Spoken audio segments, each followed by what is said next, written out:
ꯃꯥꯒꯤ ꯅꯨꯡꯁꯤꯕ ꯏꯆꯤꯟꯅꯥꯎ ꯃꯌꯥꯝ ꯀꯣꯛꯅꯅ ꯈꯨꯔꯨꯝꯖꯔꯤ ꯍꯧꯖꯤꯛꯁꯦ ꯑꯩꯈꯣꯏ ꯅꯤꯅꯦ ꯃꯆꯥ ꯆꯠꯇꯣꯏꯅꯦꯕꯀꯣ ꯅꯤꯅꯦ ꯃꯆꯥ ꯆꯠꯇꯣꯏꯅꯦ ꯑꯗꯣ ꯉꯔꯥꯡꯗꯒꯤ ꯅꯣꯡ ꯂꯦꯞꯇꯅ ꯇꯥꯔꯛꯄꯗꯨꯅ ꯍꯧꯖꯤꯛꯄꯨꯗꯤ ꯂꯦꯞꯈ꯭ꯔꯦꯕꯀꯣ ꯑꯩꯈꯣꯏ ꯂꯝꯕꯤꯗꯤ ꯏꯁꯤꯡ ꯂꯣꯏ ꯊꯨꯝꯃꯦ ꯁꯥꯏ ꯇꯧꯔ ꯎꯠꯂꯛꯀꯦ ꯏꯁꯤꯡ ꯂꯣꯏ ꯊꯨꯝꯃꯦ ꯁꯛꯅꯤꯗꯩꯗꯤ ꯑꯝꯇ ꯆꯨꯝꯅ ꯂꯦꯞꯄꯣ ꯂꯥꯞꯅ ꯉꯔꯥꯡꯁꯨꯀꯣ ꯕꯦꯂꯥ ꯆꯠꯅꯤꯡꯕ ꯉꯔꯥꯡ ꯆꯠꯅꯤ ꯇꯧꯔꯝꯕꯅꯦꯕꯀꯣ ꯑꯗ ꯉꯔꯥꯡ ꯅꯣꯡ ꯇꯥꯕ ꯆꯠꯇꯕꯗꯤ ꯀꯞꯇꯅ ꯈꯪꯕ꯭ꯔꯥ ꯕꯦꯂꯥꯅ ꯉꯁꯤꯁꯨ ꯆꯠꯂꯣꯏ ꯆꯠꯂꯣꯏꯁꯦ ꯅꯣꯏ ꯃꯖꯥ ꯇꯧꯅꯤ ꯑꯩꯁꯨ ꯊꯥ ꯌꯥꯝꯁꯜꯂꯛꯑꯕꯅꯤꯅꯀꯣ ꯆꯥꯛ ꯀꯧꯏꯅꯦ ꯑꯗꯨꯗꯤ ꯃꯌꯥꯝ ꯏꯁꯤꯡ ꯊꯨꯝꯕ ꯈꯣꯠꯂꯛꯀꯦꯀꯣ ꯅꯣꯡ ꯃꯀꯨꯞ ꯃꯀꯨꯞ ꯇꯥꯏ ꯃꯥꯜ ꯊꯨꯝꯅꯦ ꯊꯨꯝꯁꯤ ꯄꯔꯦꯡꯁꯤꯡ ꯅꯣꯡ ꯑꯃꯨꯛ ꯇꯥꯕ ꯍꯧꯔꯛꯑꯦ ꯑꯩꯈꯣꯏꯁꯨ ꯂꯣꯏꯁꯟꯕ ꯂꯣꯏꯅꯔꯦ ꯅꯦ ꯃꯆꯥ ꯂꯧꯕ ꯂꯥꯛꯑꯀꯥꯟꯗ ꯑꯣꯏꯅ ꯎꯠꯂꯛꯑꯒꯦ ꯍꯥꯏꯗꯤ ꯃꯌꯥꯝ ꯂꯥꯛꯑꯅꯤ ꯃꯆꯥ ꯂꯥꯛꯑꯀꯥꯟꯗ ꯑꯣꯏꯅ ꯚꯤꯗꯤꯑꯣ ꯅꯝꯖꯔꯛꯑꯒꯦ ꯍꯧꯖꯤꯛ ꯅꯦ ꯃꯆꯥ ꯂꯥꯛꯑꯦ ꯇꯝꯒ ꯆꯠꯂꯒꯦ ꯍꯧꯖꯤꯛꯀꯤ ꯔꯣꯝꯗ ꯑꯣꯏꯅ ꯍꯟꯒꯣ ꯅꯪꯅ ꯂꯥꯛꯄ ꯂꯝꯕꯤꯗꯨꯗ ꯑꯣꯏꯅ ꯍꯟꯒꯣꯕ ꯇꯥꯅ ꯊꯨꯝꯃꯝꯗꯣꯏꯅꯦꯕꯁꯦ ꯅꯧꯕ ꯇꯨꯏꯁꯟ ꯇꯧꯕꯤꯔꯕ꯭ꯔꯥ ꯌꯥꯝ ꯇꯥꯖꯥꯅꯤ ꯐꯣꯟ ꯌꯦꯡꯉꯝꯃꯤꯅꯦ ꯃꯥꯁꯦ ꯀꯔꯤ ꯃꯅꯨꯡꯗ ꯃꯈꯣꯡ ꯉꯥꯎꯔꯛꯑꯕ ꯑꯗꯨꯒꯤ ꯇꯨꯃꯤꯟ ꯂꯩꯕ ꯇꯨꯃꯤꯟ ꯂꯩꯕ ꯃꯈꯣꯡ ꯉꯥꯎꯗꯒꯤ ꯇꯝ ꯆꯤꯆꯦ ꯂꯩꯍꯧꯕ꯭ꯔꯣ ꯌꯨꯝꯗ ꯍꯧꯒꯠꯍꯧꯔꯕꯣ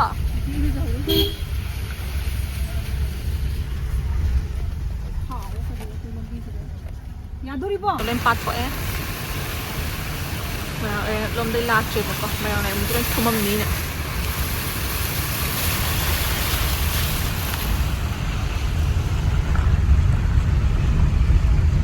ꯑꯩꯒꯤ ꯃꯣꯔꯥꯡ ꯂꯥꯏꯔꯣꯝꯗ ꯒꯥꯔꯤ ꯊꯧꯔ ꯆꯠꯂꯨꯕꯒꯤꯅꯦ ꯒꯥꯔꯤꯒꯤ ꯄꯥꯠ ꯈꯛꯇ ꯄꯥꯏꯊꯍꯧꯔꯤꯅꯦ ꯒꯥꯔꯤ ꯆꯠꯂ ꯌꯥꯝ ꯌꯧꯔꯦ ꯂꯩ ꯆꯄꯜ ꯀ꯭ꯔꯣꯛꯁ ꯊꯝꯃꯣ ꯆꯄꯜ ꯃꯄꯥꯟ ꯊꯝꯃꯣ ꯈꯣꯡ ꯂꯧꯊꯣꯛꯑꯝꯃꯣ ꯂꯧꯊꯣꯛꯑꯝꯃꯣ ꯍꯦꯜꯞ ꯇꯧꯔꯥ ꯌꯥ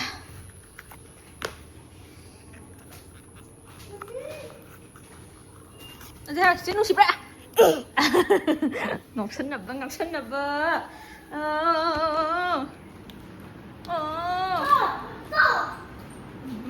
사나라. 낭나 떨어이라. 얌 하이네. 와우. 나이스. 그이노 두보. 또 입어.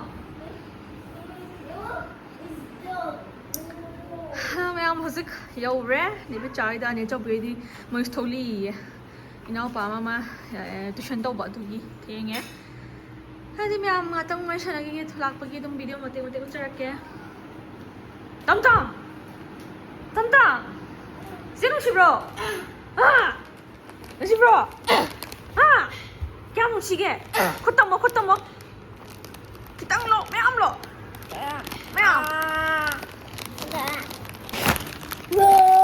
그럼 짜도이노? 누 짜도이로? 시 짜도이로? 시짜? 이 짜도이바? 코피르게? 콩나게?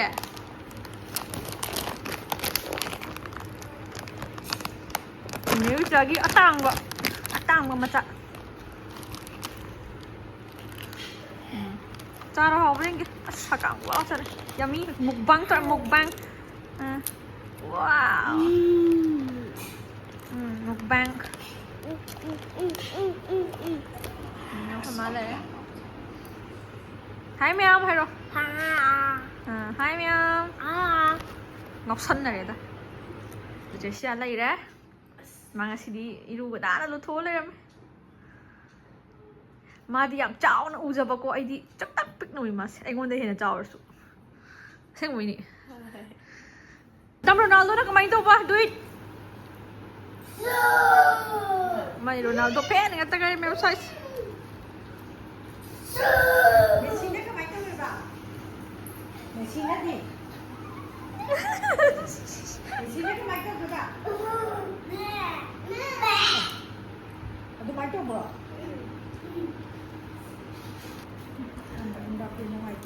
Mama na Mbappe ki fan. Ay na Mbappe support. Moy ahom sina Ronaldo support. Ay na Messi support. Loi le ho re. strawberry lại á. Chọc bị một chân. Thấy ba? Thấy ba?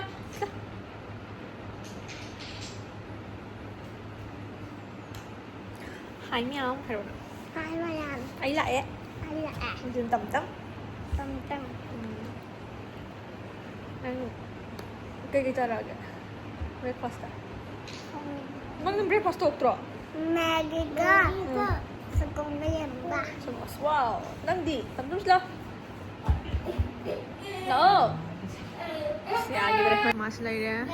Bella Abenao tam thôi ba. Ni chobi manung da nga thong dito.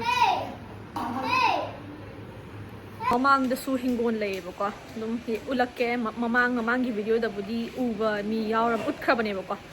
Su ulakke nong su tare makuk nong di su ne lep tre. Ulakke ko. Salay. Strawberry pan naman. Pan din ito. Salay ra.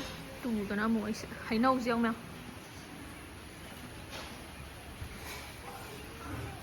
Yam di pan ba? Hainaw siya.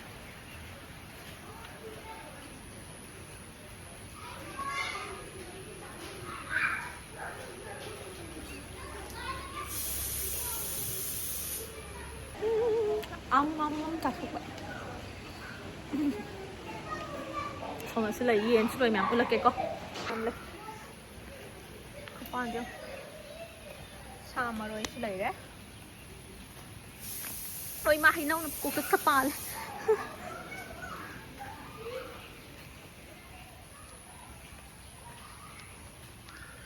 cái nó không cái làm pan đi pan nông còn khá lẽ tôi chăm pra xem pan chăm pra pan hồi nông dùng sẽ tụi mình khôi ẩm hầu rét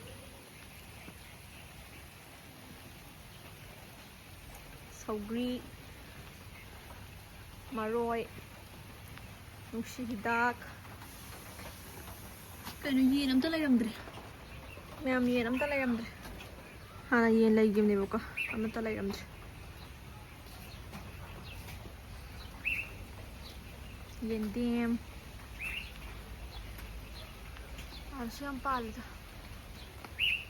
dragon fruit di pandri man chowdre chị ama ka na khong yun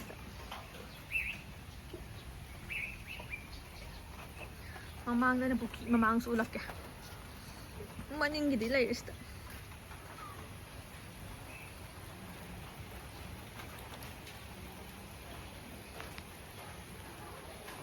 no tare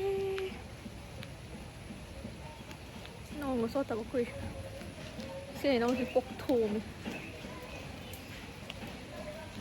sẽ chăm ra mà mang gì là cái có mèo sang này nó chỉ đẹp sang này Chứ mà thuộc gì đâu. tao nó ai lấy đấy để lá lấy để mình lấy đấy xong tao nó càm á xong nó càm này đấy sida makama này thì chặt xong thằng này bố mẹ lôi chặt khai ra cái đúng không chặt khai ni nó sẽ dùng mắm này đấy sẽ meeting dùng mắm này đấy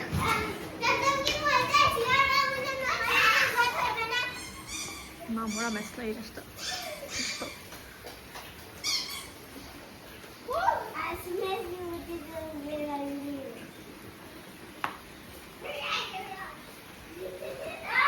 xong rồi nó mà ninh ngồi thế bác tuh selesai nấu xin ạ cái hai này chấm vào đó mình đang ăn sáng ra bên này á là phù hầu ra hay nấu yam pa đấy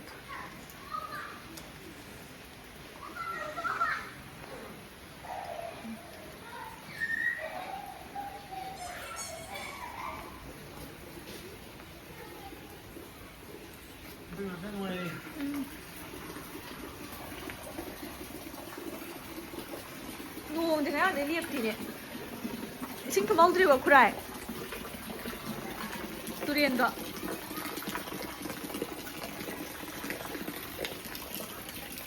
nào cái gì bạc thì thà thì just thành lên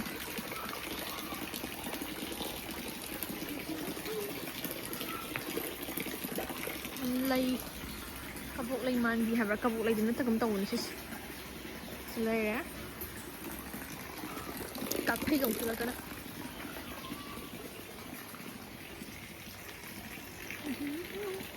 the drum out my head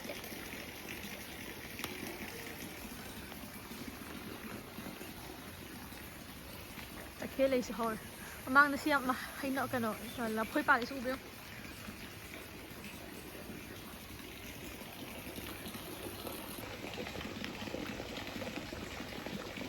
iya tak na perculi bersama na cum sana sumlang gini ano gimana weather sa Mayam Nungaire weather đi habdi akhoi gi oina phadi pregnancy miron bi nupi dei yona di yam thina nungai amani khalle ko enging lauram ni na sa bu khang ma ngam de ko ado ai di ngam de mayam gi di khang de kai no isi su pali isi su be chang au ma bro tam tam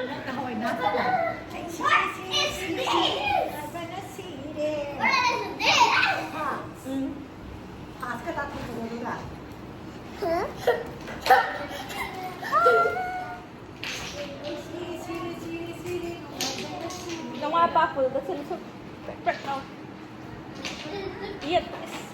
Ôi đẹp xinh đi cô. Mai ta cái mất. Không gì đó. Hello hello. Nó có gì hả chị đi lấy gặp biến bên cạnh này lại được. Zaman di IC. Ta cái này cái gì vậy? Ta cái này phải. Ai đi không thì ta cái này mới ra bây nè. Cái đấy không được. À đúng rồi, nằm lại thật thật.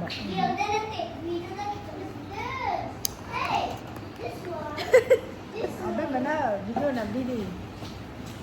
Phải là thật là chừng mà đem thử đông ăn vào thôi.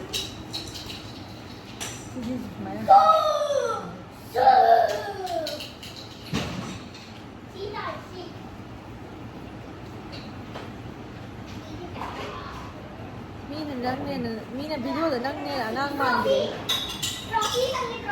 Không khá mà mình chụp. Nâu đi nang nghe này lì đi.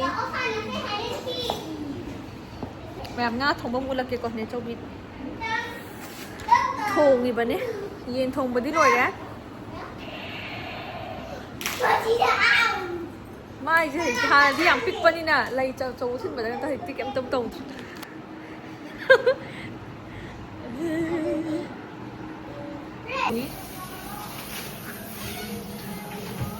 Bora hoira. Nó gì? Nga marum bora. Yang thun to ni di ba. Me chin ni. Me ta đâu ta ke. Xong da iron bagi machal na ta. Nào na ba.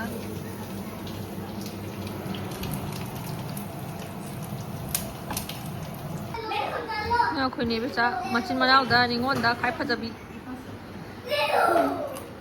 Nghe tôi ta.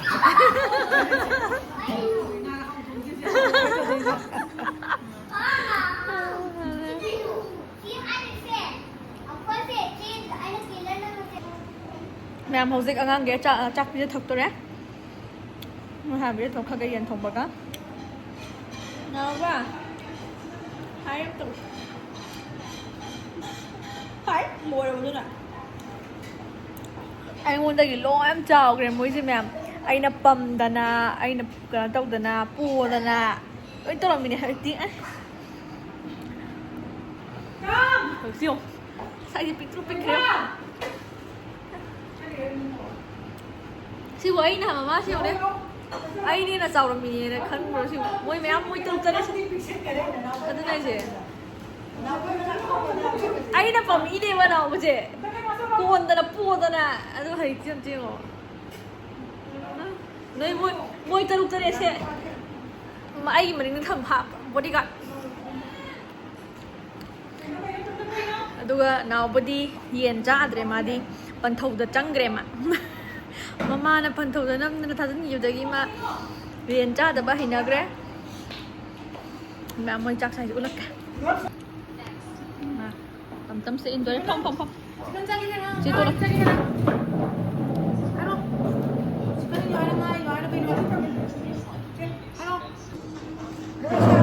Nam thuê bắt đi khuôn là giá vậy bố con tôi nghĩ là sao tham đồ để là hơi chai anh đã anh thuê bắt in ghé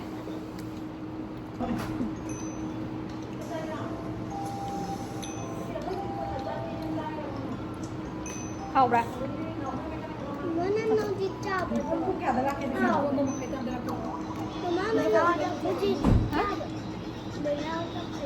bên áo chạc rồi bên áo giang tuyệt là sao năng hình sẽ xin lời Rồi cái đôi mà sân cái đó đấy. đó tôi bây giờ dùng họ chơi dùng Nhà mình sao nhà yêu nhân. làm phải lai chai rồi đấy rồi thì bây giờ cái chai hao rất có thể bà cho nên bà học raคุณอาจารย์ว่าให้แต่ปัจจุบันปันทงนั้นคุณอาจารย์ตั้มบิดราปันทงด่า ไม่ได้มาสอนอะไรให้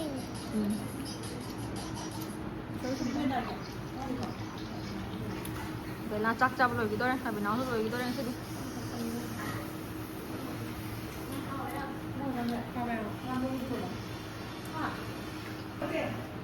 จับเลยนะแกสมกันนะเอียนจับเลยปาร์ตี้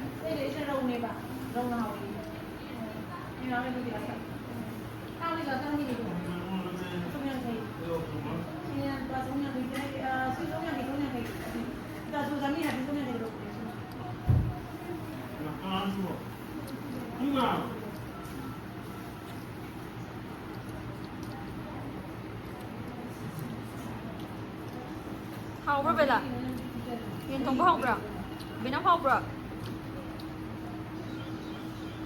mẹ mà khơi chắc chả bắt tụi ai chắc chả bên năm giờ bữa mình cái sân này rồi bagi lo em chắc khai đấy sẽ fitting spray kapak ta bagi hay giờ hiệp mà chắc chả to chắc chả video này năm giờ hay đi bela khơi mẹ mới phone pair lại video phone view ra ra bọc mới mẹ pair ga lâu bữa bela tu kappa bat ngay to bữa gi mới cha angang pije thok bữa ga dum cha thoe du ai hiệp mini nga tang nang gan jing khalak ta na ko sor nga mak ta na sor thing chaman gi ta na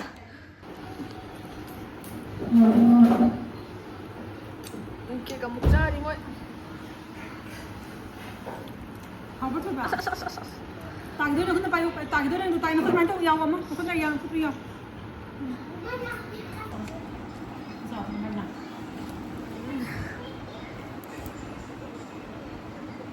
Thử bây giờ họ mà là sao?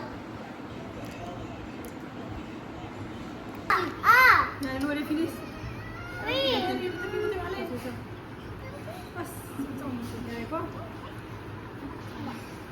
Thôi bây giờ mà chả đi ngay cái nó mới chả bạn. Asal itu kerja itu. Mana pulang dulu. Asal. Makan tu apa? Itu. Kopi, kudombi, kuyai. Mai chả kìa. Ani hôm bữa sao cơ bà? Kopi tak ayo. As. Bella kopi tak ayo. Ada kopi hayo. Kuyu kudombi. Kuyai. Kuning thau. Kunaubi. Tapi kamai tu jangan. Kulit dulu ya, Pak. Bella, Bella, yên cầu cu theo.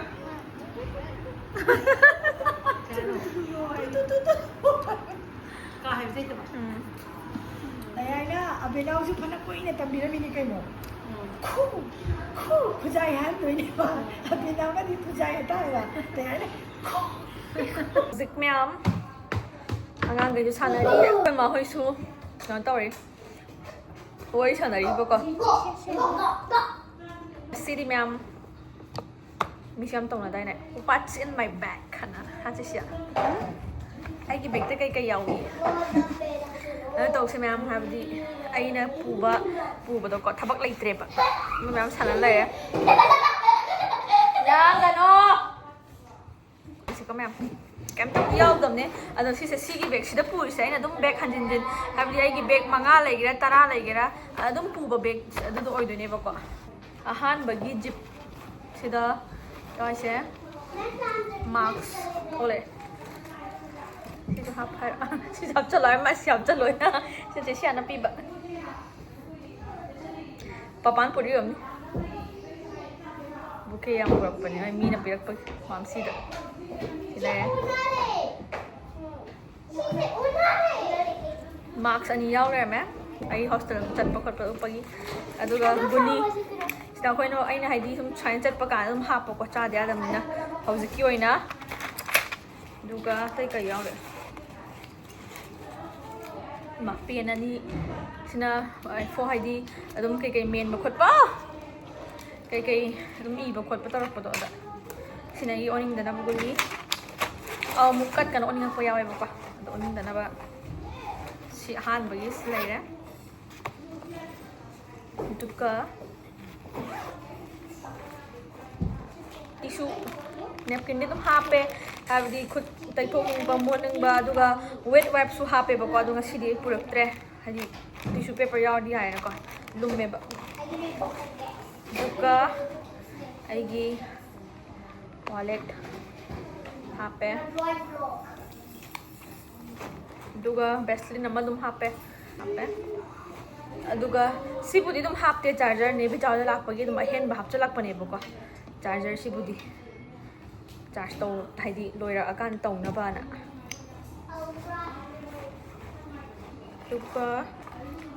duga hand cream dum hape si se naika gi ne strawberry gi nail gi shawon hen and nail cream si duga samjet macha angang cái xem lang em chơi xem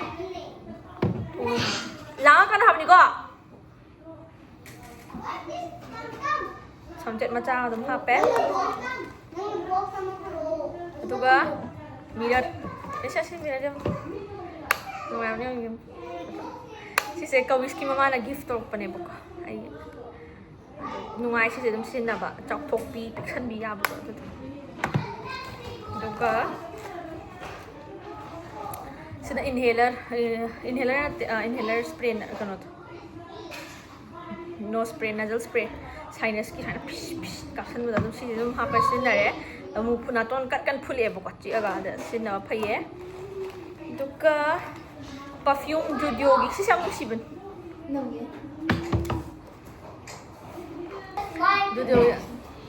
judio gi mayam da gi si se mayam khang bu siam gani si le mayam si nam sin na ba yaw sum hai bi ro comment si sai si se yam nuai sin na ba madam pu bu sum nuai ba ko dum bek ta macha ma hap chan ba do sin na ba ina traga so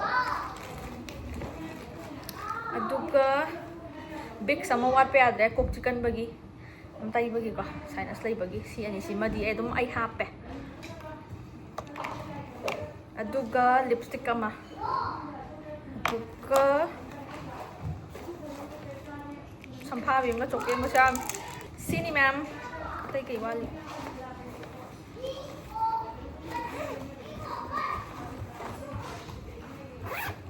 macha meow sidana ma paisa yam coin khayar ko after delivery didi kai hapni se sia diaper powder nappy adagi diaper rest cream adagi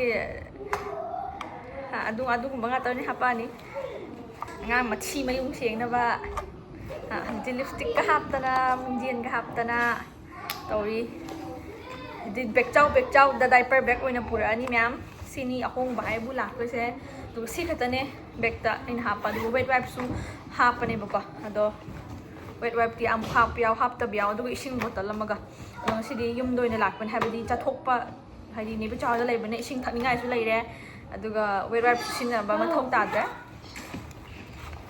sini ma'am ai di bag ta yaw ba mo yam lang ki yung ko mo toy ma'am madong sa khai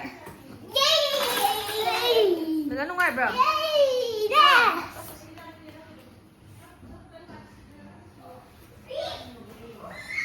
Iya na volume on tau dra Tije ko record to bagi bisai o copyright chan ka on koi chat tore han dore lai thokna gre ma ne chau phega chakrani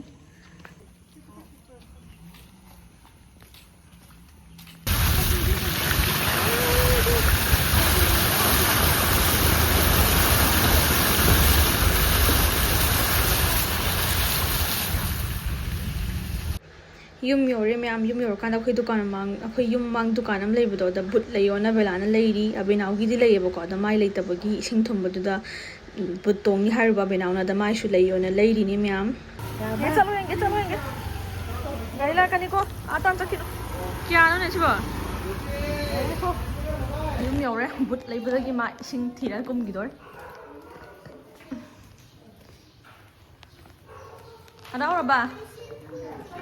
Haraore ba thank you hai dena sidu ya tu si no amu ka kin yum yore myam hale bela hoi tuition chatre pung hendo na chathandre ngasi nuai jera jani ni myam ngasi gi di video se adum aina matek namjabane myam na आईगी video सिबु नुवाइबिरगदि like share subscribe तब काउबिनो चुना पुनो पुइकोकनोना खरमजरी अदुगा मथंगददि बेलादा prank तोरो हाबदो सोइना तौजरके thank you for watching my videos bye bye मथंगी वीडियो थैंकनरसे